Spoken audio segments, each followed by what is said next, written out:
Welcome to the Long Live Alternative Parties podcast. Today, friends, we have another exciting guest on this podcast, like we tend to on this podcast. His name is Ken Krawchuk, and he's going to talk to us about what party he represents, what office he's running for, and his platform for that race. So welcome to the podcast, Ken. Thank you, Andrew. It's a pleasure to be here. I'm looking forward to talking with you and speaking with your listeners. We're glad to have you, Ken. If you could get started by kindly giving us an introduction to yourself. First, before that, please tell us what party you represent and what office you're running for. Oh, I am the Libertarian Party candidate for governor of Pennsylvania. That will be in 2026 general election. Great. So now, if you could please give us an introduction to yourself, a brief biographical sketch. Sure, I'd be happy to do that. My name is Ken Krawchuk. I was born and raised in Philadelphia, in the inner city, matter of fact, in a row home. I went to St. Joseph College in Philadelphia, got a degree in physics, and my wife Roberta and I have been married seemingly forever, 40-some years now. Wow! And we have three beautiful daughters, 4 grandkids so far. And you know, it's funny because I'm still with my first wife here, and our kids pick on us. They say, all of our friends' parents are divorced, separated. What's wrong with you guys? I don't know. I guess we're old-fashioned. So yeah, that's awesome. professionally, I'm in information technology. I run my own consulting firm, and I've been doing this since when I was 17 years old, a senior in high school. I got a job as a COBOL programmer for the Bank of New Jersey, and I started my own company in 1988 to do information technology consulting. And I also hold 3 United States patents related to database theory. Wow. And in addition to that, I'm a published author. I have several novels out there. Probably the most notable is called Atlas Snubbed. It's a parody sequel to Ayn Rand's Atlas Shrugged. Ayn Rand is the matriarch of the Libertarian Party, and she made a couple mistakes in her books. I thought it would be nice of me to correct it. So I'm a businessman, a family man, an author, an inventor, but most importantly, though, I'm a libertarian. Okay. Anything else you want me to talk about my personal life? That's excellent. That's an excellent background. That's good stuff. So, a lot of libertarians like Ayn Rand. So, could you briefly share how you think she made a mistake? You said, right? Oh, absolutely. She made several mistakes. Let me back up by saying I was a Democrat for 20-some years, and then somebody handed me a copy of Ayn Rand's Atlas Shrugged. And that's the book that changed me from a lifelong Democrat into a libertarian. Because what she does in her books is she champions the individual over the collective. And that's definitely the way to go. I always look at the individual being the smallest minority that there is, and that's what I'm in favor of. Now, Ayn Rand is very inflexible in a lot of things that she says. And Sure. she said it. If you don't believe it, you're getting kicked out of the movement. For example, one thing she said is a woman could never be president. Oh, no. Yeah, I certainly disagree with that. She's also said that if you deal with people who don't believe as you are, quote unquote, supporting your destroyers. Because since they don't believe in the individual, or maybe they believe in the collective over the individual, then you should not be dealing with them because you'd be helping them. And that's the story of her novel Atlas Shrugged. Mine is Snubbed, where the producers go on strike. They say, if you're going to treat us bad, then we're not going to produce for you anymore, and society collapses. So I think that intransigence is one thing that definitely she's wrong. Another one is when it comes to charity. She feels that charity is not something important. It's not a primary goal. It's something secondary if you consider it at all. But I'm a regular human being. I have compassion for my fellow man. And that's another place where she's wrong. So in my book, Atlas Snubbed, I come up with all sorts of ways to correct these problems. How to take care of the indigent, how to run the court systems, how to regulate business, how to, even down to the level of do we need driver's licenses or not. It's an interesting book by novel, Atlas Snubbed. I highly recommend it, of course. Yeah, it sounds like it. I never heard quite the premise like that. That's interesting. Thank you. So please tell us more about the race that you're running right now. How are you planning to put your libertarian vision into the office of the governor of Pennsylvania? Absolutely. Well, let me back up on that question by talking first about what is a libertarian. Because we Sure. libertarians are different from the two old parties because we are the party of principle. Every law we support, every law we oppose can all be traced back to one central idea. The idea that your life is yours, that your property is yours, that you have the inalienable right to live your life your way without interference, provided only that you respect the rights and property of others. And that's it. Your life, your way. It's the golden rule on a political level. Excuse me. And the public has reacted very strongly to this message. Since our founding in 1971, we have grown to become the third largest party, hands down, outnumbering Yeah. all the other third parties put together. And that's in terms of elected officials, party members, media coverage, whatever metric you like. We libertarians are definitely number 3. I like to say we are on the political scene, we are the 800-pound chihuahua. So there's a Interesting quick, analogy.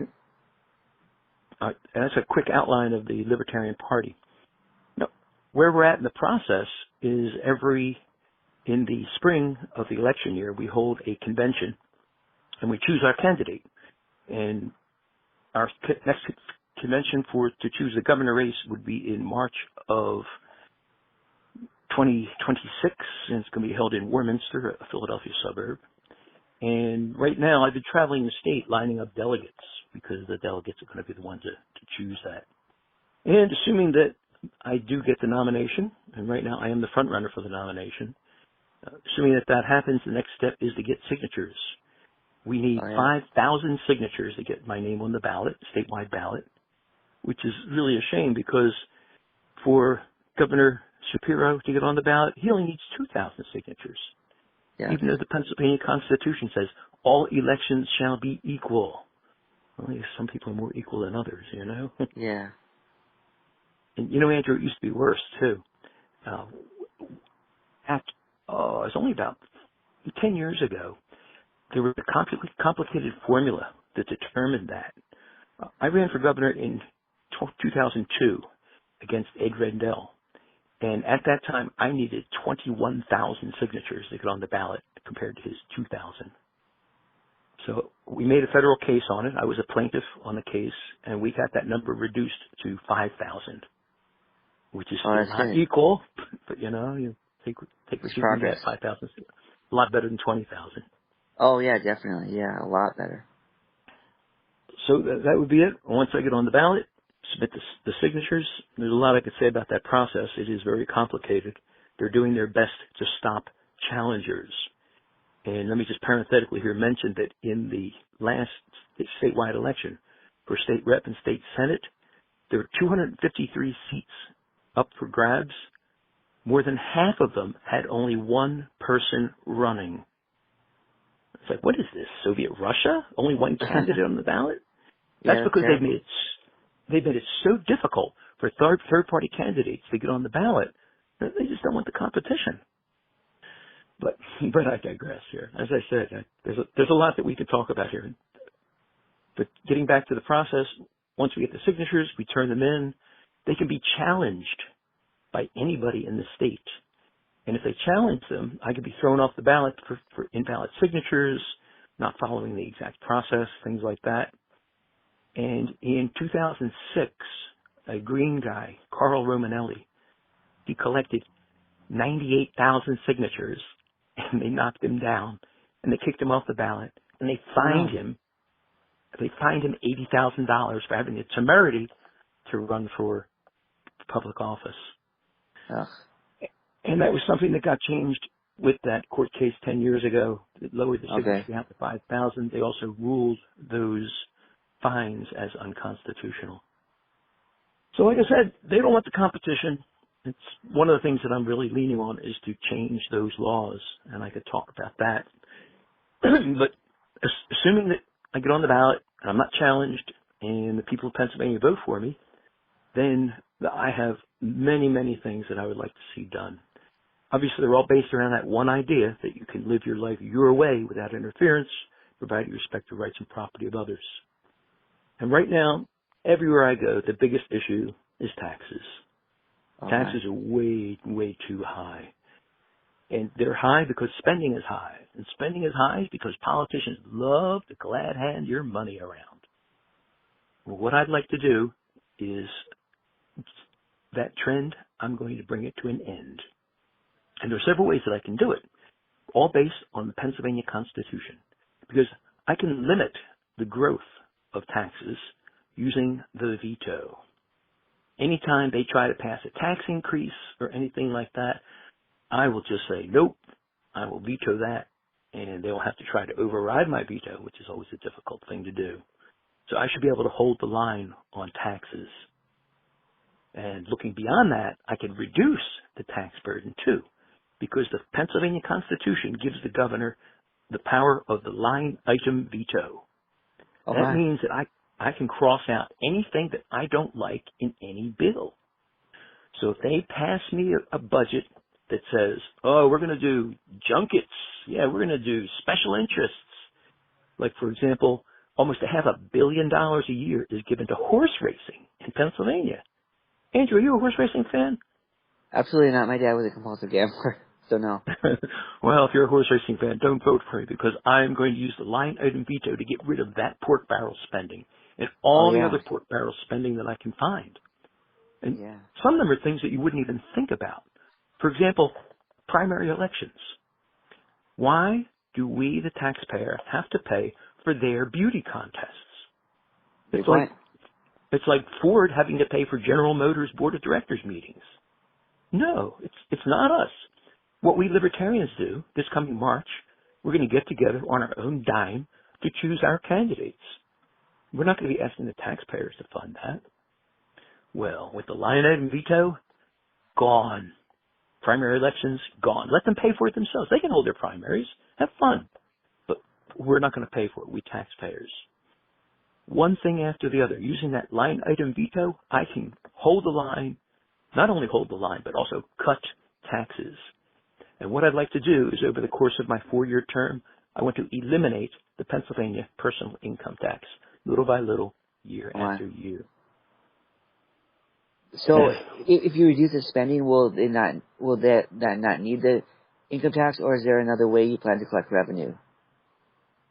Well, I'm not planning to collect revenue otherwise, because this horse racing thing, that's the horse racers' problem. The primary elections, that's the two old parties' problems. You know, if somebody gets a cancer removed, they don't say, what am I going to replace it with? No, we get rid of those tax-sucking cancers, whether it's a special interest or the two biggest special interests, the Republicans and Democrat parties. Okay. So you now, think if there's something, the state will be fine without without that revenue. You think the state won't need it? Oh, good. Okay. Now, one thing about the line item veto is that they can always override my veto with a 2/3 vote from both houses. And if there's that many people who really want it, well, there's not much more I can do about that. But I will only be getting rid of pork barrel spending. What they will have to do is come out in favor of pork barrel spending. They'll have to say, oh, no, I want you libertarians to pay for my candidate selection process. No. Most people are not going to like that. So we're going to be saving money. People are going to have more money in their pocket. I'm going to be able to take my grandkids out for ice cream more often. It's just going to be less taxes, less spending, a better Pennsylvania. Does that answer your question? Good. It does, yeah. That makes sense. Yeah, so I imagine as a libertarian, you accept gambling as a choice people want to make, yet the state shouldn't subsidize the choice. Correct. I would like to see the state get out of it entirely. I would like to see certainly see standards for it. And if I could back up a little in our conversation, that is the theme of my novel, Atlas Snubbed. The idea is the separation of society and state. There are too many things that government is doing that properly belong to society. And one of those would be the regulation of businesses. And I don't Oh. care if you're a gambling house or a corner store or a Ben & Jerry's making ice cream or whatever it is you're doing, society would have the ability to make those standards. So whatever it is that you're doing, it's, if you're making ice cream, it's got to be this clean. If you're doing banking, you have to have your books open. You have to do it certain ways. No fractional banking, fractional reserve banking or things like that. So it would be society that would determine these standards. Now, society itself would look just like the government. The way it's structured, it would have its own constitution. There would be a president of society, a Congress of society, and they would pass not laws, but rather guidelines. They would pass these standards that all the different organizations and people would need to follow. And the best part is they would be voluntary guidelines.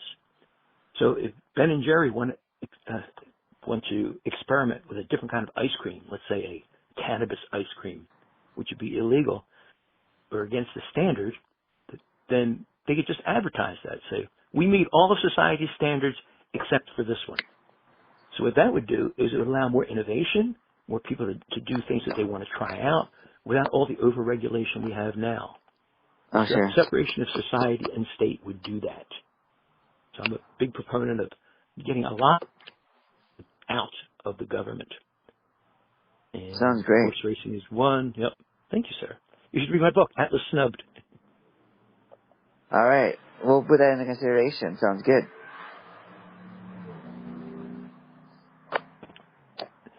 I can go on? Please continue. Oh, for sure. Well, taxes, of course, number one. Everybody wants more money in their pocket. We are all overtaxed. So I have a plan not only to hold the line on it, but also to reduce it using the powers granted by the Constitution. So I don't need the legislature's permission. I don't need the judge's permission. I'm just going to go ahead and do it. That's the biggie. And of course, number two after that, what people talk about in Pennsylvania is education. Education in Pennsylvania is a mess right now. I mean, a big mess.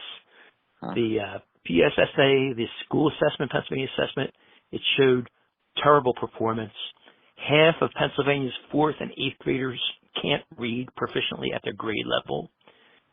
75% of the 8th graders can't perform math at their grade level.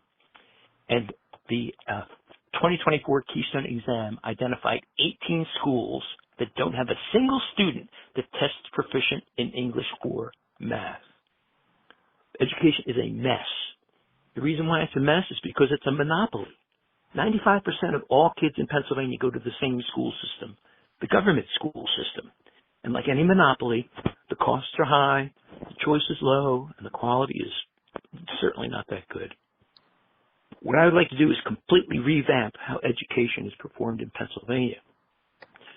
One thing I want to do is bring in somebody who has been ignored so far in all this, the parents. And specifically, what I would like to see is that the parents can choose any government school for their child, and the funding that would have gone to their local school will follow the child to the school of the parent's choice. That way, good schools will get more funding and grow, and bad schools will get less funding and be forced to shut down. And Andrew, when I say good and bad, I'm not talking about good in my opinion or your opinion or the unelected Board of Education at Harrisburg's opinion. I'm talking about the opinion of the people who matter most, the parents. Now, there are several states that have already done this. They call it universal school choice, where you are not chained to your zip code. And that would be the best way to begin improving education, is getting the parents involved. So would you call that vouchers? Well, I would not call it vouchers. It would just be the schools. Well, you see, Andrew, a lot of this is going to be difficult to get through politically. So what I'm looking at is small steps to do this. Okay. So rather than by relying on the legislature, we'll just let the parents choose. And everything would stay pretty much the same way it is now, except property taxes are way too high. If anybody could eliminate any tax they want to, most people would say the property tax. At least property owners would do that. And right now, most of your property tax goes to fund education. The average kid in Pennsylvania, to educate them, costs $24,000.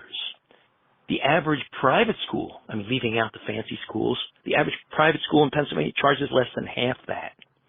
Andrew, if we privatize the schools, we could cut property taxes in half overnight. So I wouldn't be using the existing setup that they have now. Like I said, I want to completely revamp what's going on. I would like to see more homeschooling. Charter schools are a step in the right direction because they can focus in one area versus another. And that would be really good with universal school choice. Because if there's one that focuses on, I don't know, computer work, you could send your child to that school and the funding would follow them to the computer work school. If somebody is artsy, like our daughter is very artsy, our granddaughter, oh, she's great. We would like to take her funding and send it to an art school where she could go instead. So the parents could decide. And everything else would stay relatively the same, at least initially. Long term would be to eliminate the government monopoly on education entirely and have it completely private. Okay, so that's a step towards privatization, complete privatization. Yep. Okay, so here's a question. I don't know how much, so I'm in Texas and it's a border state, and I don't think it's as big an issue in Pennsylvania yet, in a sense it's an issue in every nation, every city. What is your policy proposal for immigration? Well, first of all, Pennsylvania is a border state. We border on Canada up in the top left corner of the state, the Erie area. Oh, you do? Yep, definitely. But when you look at the whole immigration problem, the governor does not have a whole lot of say in that. If I were, for example, to declare Pennsylvania to be a sanctuary state, I would be in violation of federal law and they can come and arrest me. And right now, President Trump is planning on doing that exact sort of thing. Now, conversely, if I start enforcing federal law, well, I have no authority to do that. So, again, I would be a criminal and they can come and arrest me. So I really can't aid immigration and I really can't stop immigration. It's a 100% federal thing. But when I get asked that question, I do have a standard answer. I say that we should keep the bridges to New Jersey open. Now, if I were running for president, which I'm not doing, what I would like to see is that every individual in the United States has the power to bring in one person into our country. And they could do it once, and that's it. It's over. And they could assign that power to Amnesty International, to Red Cross, or even give it to the government. I don't know why you'd want to do that. The government's doing a bad job as it is. But that's what I would like to see, where the individual person can pick an individual person and invite them over. And that way, we'd be bringing in just people who've been pre-vetted. And it's going to be people that we want, not necessarily people that we don't want. Okay, fair enough. So what other issues are on your platform? Oh, man, there's just so many. We can go back to the election issue. I would like to see elections completely revamped. Specifically, what we have now is called plurality.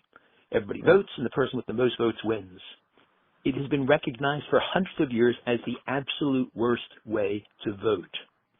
Oh my. Now, people have tried other things like ranked choice voting, instant runoff voting, and things like that. But in races where there are only two candidates, they're exactly the same as the plurality voting that we have now. And with all the same problems. And the whole winner-take-all thing, it just forces us into the two-party system we have now. What I would like to do instead is something called approve, disapprove voting, AADV, not ADV, not AAD. Yes, it is new, and it was invented right here in Pennsylvania. The way it would work is that for any given office, you have 3 votes.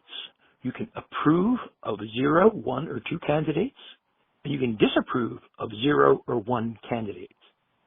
So you can pick your top choice and your second top choice, approve, and you can say, this is the person I don't want, this is the person I disapprove.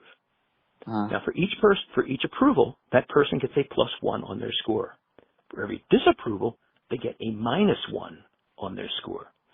And you just look at the net total, and the person with the highest net total wins. AADV voting, approve, disapprove. what that does is that gets rid of the whole wasted vote syndrome. Because, yeah, if you like Donald Trump, you could vote for him. But if you really don't like Kamala, you could vote against her. And the thing is, a study was done of the race 2016 of President Trump and Hillary Clinton.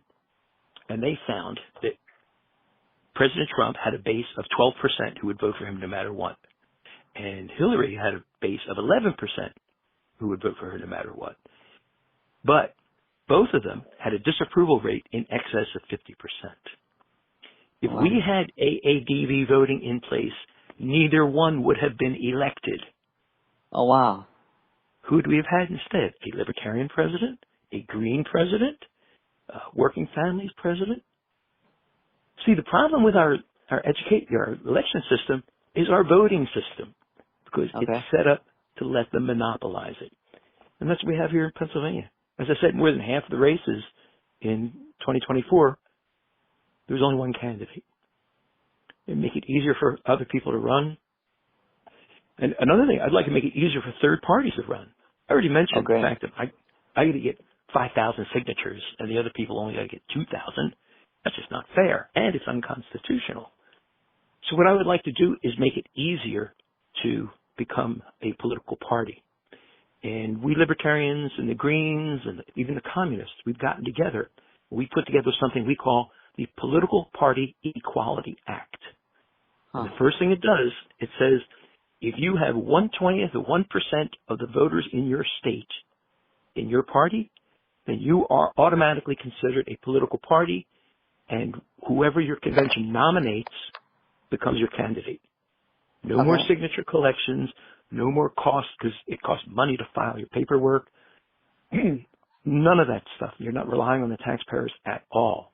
So the Political Party Equality Act says if you have a certain number of voters in your party, you're a party, period. And you can nominate directly under the ballot. Now here in Pennsylvania, that would mean the two old parties, of course, the Libertarians, the Greens, and maybe the Constitution Party. They're close. They're on the edge right now. So it wouldn't change the political landscape in most states. Instead, it would just make it easier to form a party.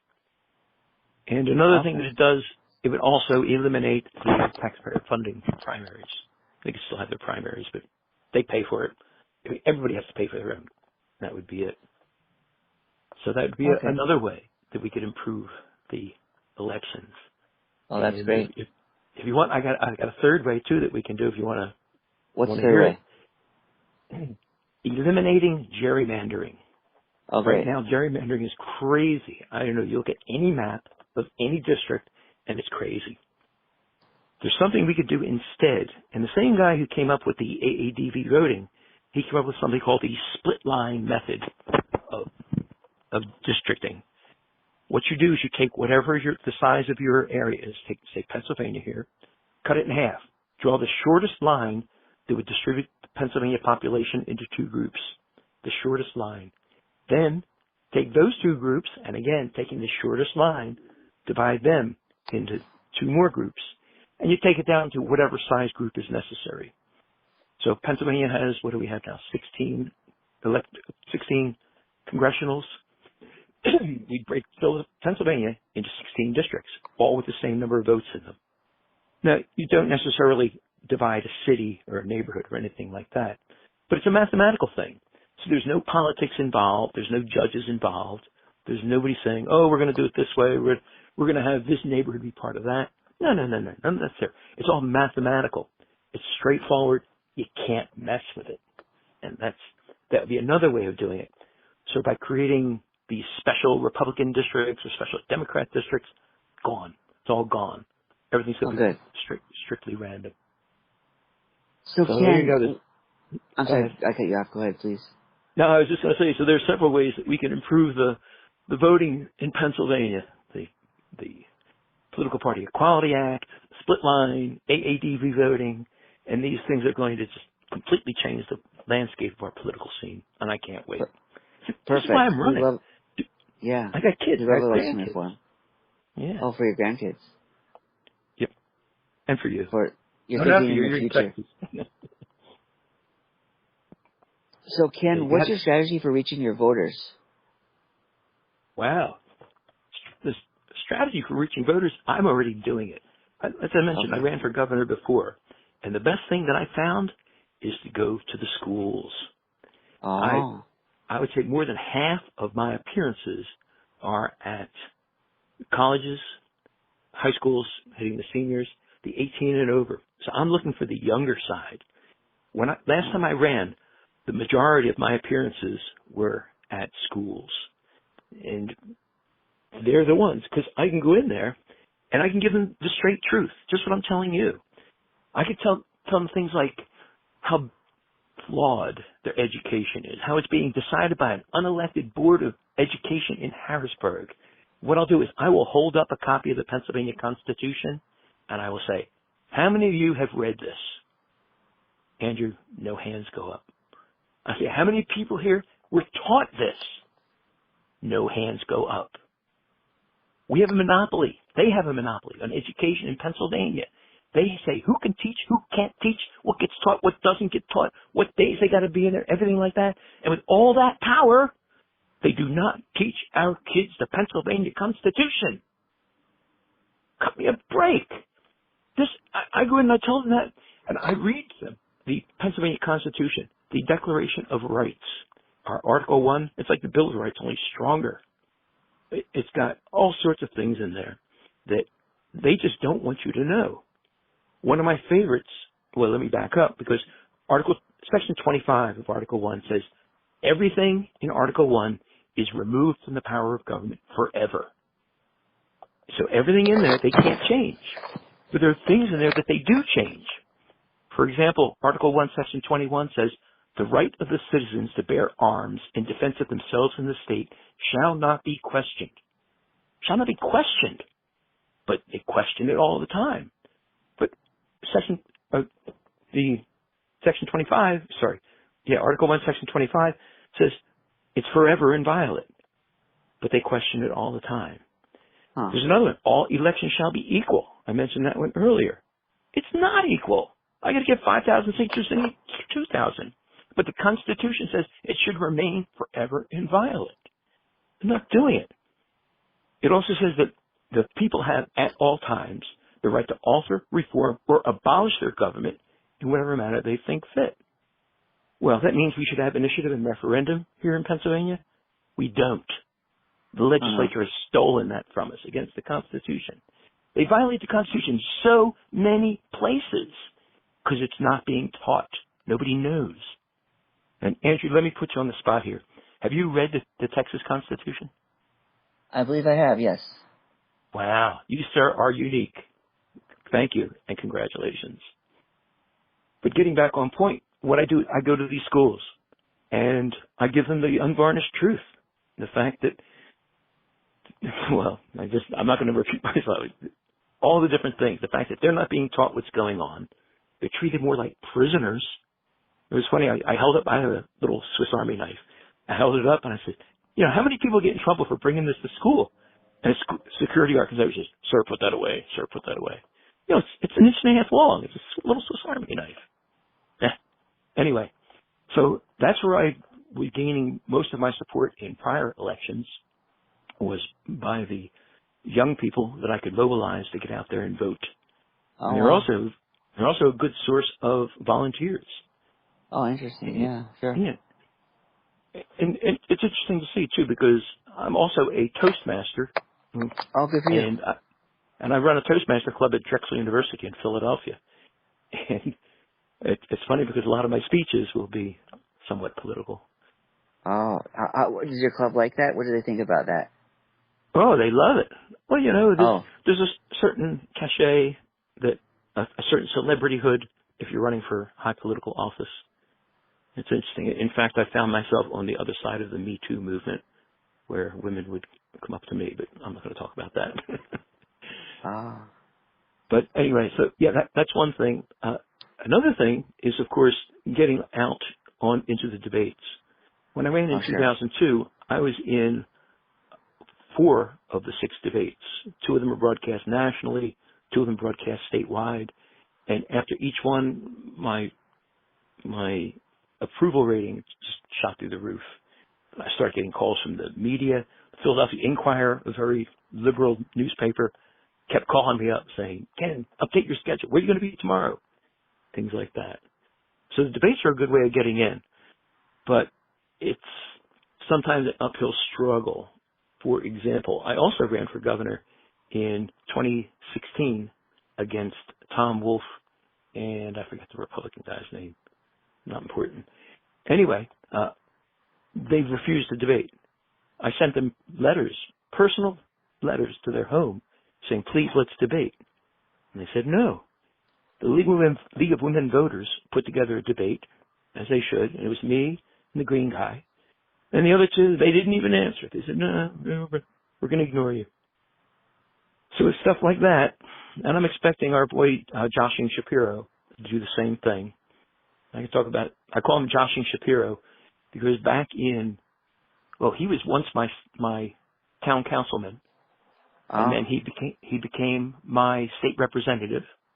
And he became my county executive.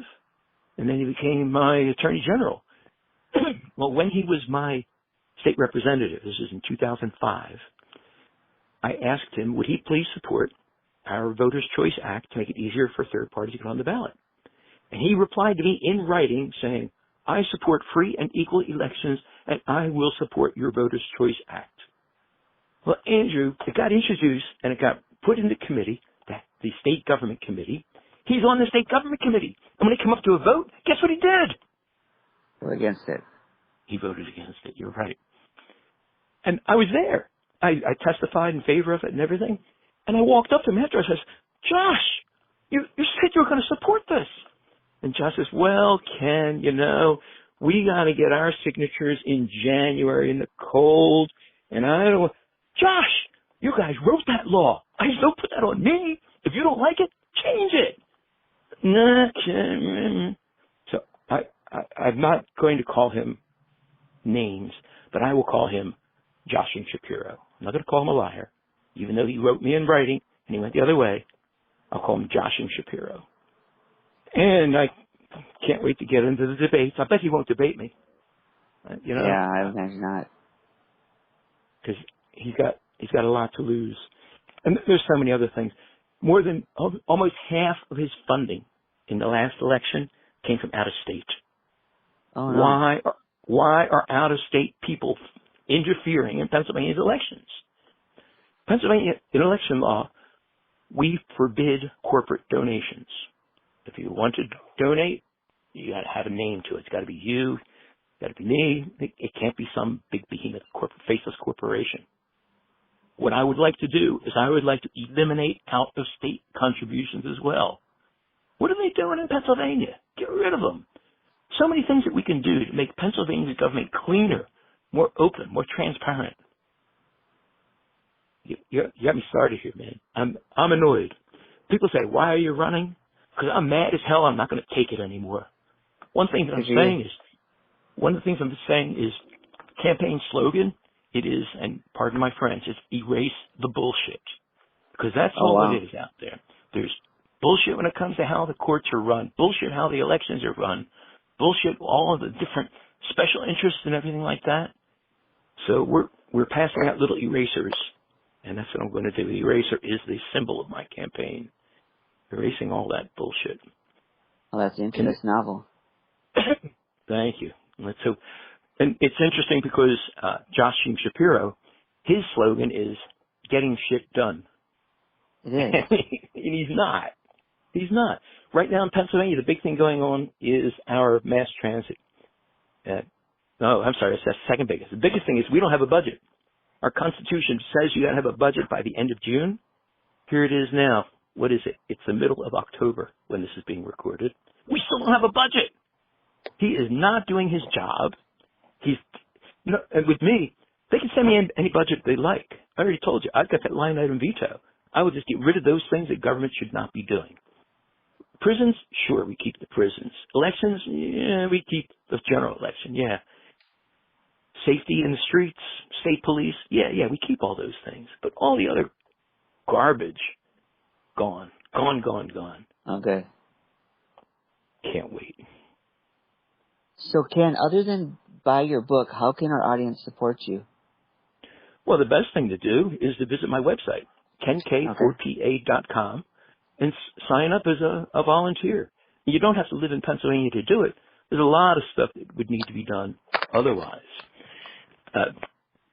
KenK4PA, and either one works, the digit 4, FORPA. Go on out there and do it. Spread the word. You know, and a lot of people, they say, oh, come on, Ken, you're not going to get elected. It's like, oh, wait a minute. I can. So many people have been alienated from our political system that in Pennsylvania, we can only expect maybe 35, 40% of the people to vote in the governor race. It's an off-year election. That means if you crunch the numbers, mathematically speaking, all it would take to secure a libertarian victory is for 1 out of 6 voting age Pennsylvanians to vote libertarian. 1 out of 6 will stop their tricks. Easy thing to do. So if you're driving along in your carpool and going to work, there's 6 of you in the car, and those 5 people are all laughing at you, you're the one going to vote for me? We can turn that tide. Just ignore the others. Tell them there's hope. There's hope for education. There's hope for the political process. There's hope to reduce taxes. All they got to do is vote libertarian. Because, Andrew, if they keep voting the way they're voting now, they're going to keep on getting just what they're getting now. More than enough. It's past time to erase all the bullshit.